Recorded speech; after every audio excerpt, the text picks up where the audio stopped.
Hi guys, Peter Finch here with the top 3 tips video, and today is all about how to nail your takeaway. So that first section of the swing from the ball pretty much until the club shaft reaches parallel with the ground. Now the first thing to really understand is your takeaway isn't the be all and end all of your swing. Of all the professional golfers out there, if you have a look at their takeaways, there are lots of different ways to do it. And having an amazing takeaway doesn't guarantee a fantastic swing. However, it does give a golfer the chance to get their swing off to the best possible start. And that is what this is all about, really nailing the start of the golf swing, getting a few things in place so the rest of the swing can be more technically proficient.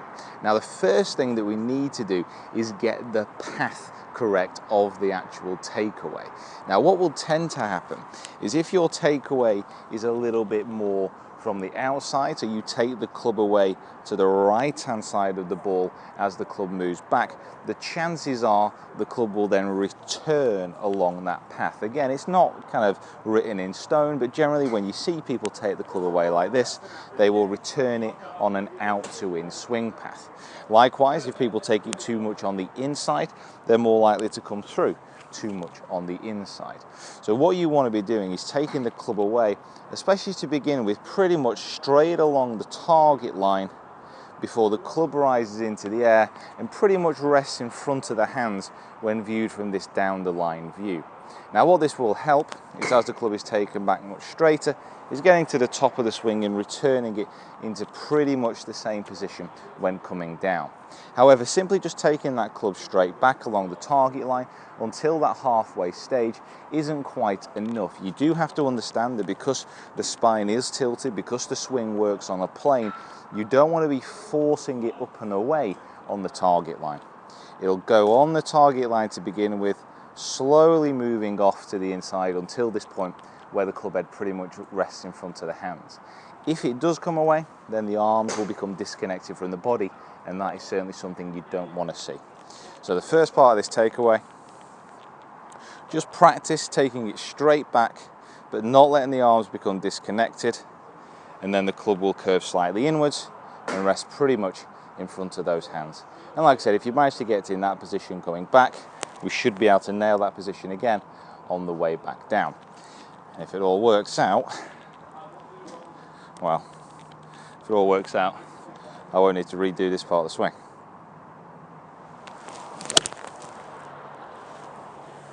I'll take it.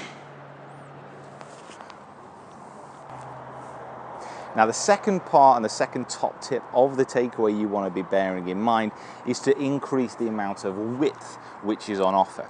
Now this is kind of talking about full shots, so iron shots and driver shots fairway woods. So this isn't talking about bunker shots or anything specific where you need to get the angle of attack steeper down into the ball. This is just for a normal kind of golf shot.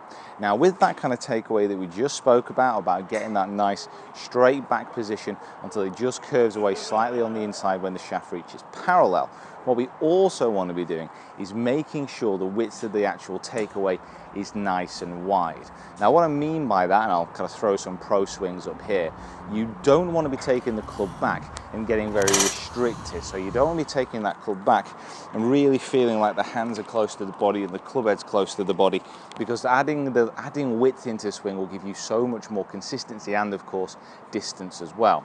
So the feelings that you want to be having as you take the club back is that you take it away nice and low along that line, allowing it to curve in slightly, but also you want to be pushing those hands and pushing the club head away from the body. Now this might sound like a slight contradiction because you don't want the arms and the hands to be traveling away. As long as you can keep your arms pretty close to your side as you take it back, you can still get a large amount of width and get that club pointing out a long way behind. So the takeaway, moving along the line and inward, getting the shaft parallel to the ground, but also allowing that width to be maintained. Now from that position, it allows you to get a little bit wider at the top of the swing, and again set you up really well for the downswing. Now the last part of the takeaway that we really need to nail is club face orientation. So how that club is actually sitting and how that club actually looks during the takeaway. If you start to get the club open or start to get the club closed during that takeaway phase, the chances that it's much more likely to again return in that position as you actually hit the shot. So first of all, this is all presuming that your actual grip is what we would class as neutral. So you're not gripping it very, very strong and you're not gripping it weak. I will throw up some links to a video that I've done on the grip already, just to give you a little bit more of a guide, but this is assuming that you have a neutral golf grip. Now, as you kind of get set up, you obviously want to be aiming the club face down your target line if you're trying to hit that straight shot. It may be adapted if you're trying to hit a draw or a fade, but again, this is just generally trying to hit that straight golf shot. So the club is nicely lined up to down your target line. We have that width and that takeaway, which is moving long and low and back and wide until this point here. Now the three positions you could have are the club face pointing down the ground, which is in the closed position. That's much more likely to return the club pointing off to the left and hitting the shot left at impact. You have an open position where the club is fanning off to the right hand side, and if that's returned backwards, the club will point off to the right and the ball will go off to the right hand side. Or you have a square position. Now in general, that position there, you want to be seeing the toe more angled up at the sky. I would say you've got a tolerance of getting the actual lower half of the club, the leading edge of the club, parallel there to your actual spine angle or slightly more up at the sky. After it reaches this point where that toe is straight up at the sky, when that leading edge is straight up at the sky, if it starts going more open than this, this is going to return that club face back pointing to the right hand side.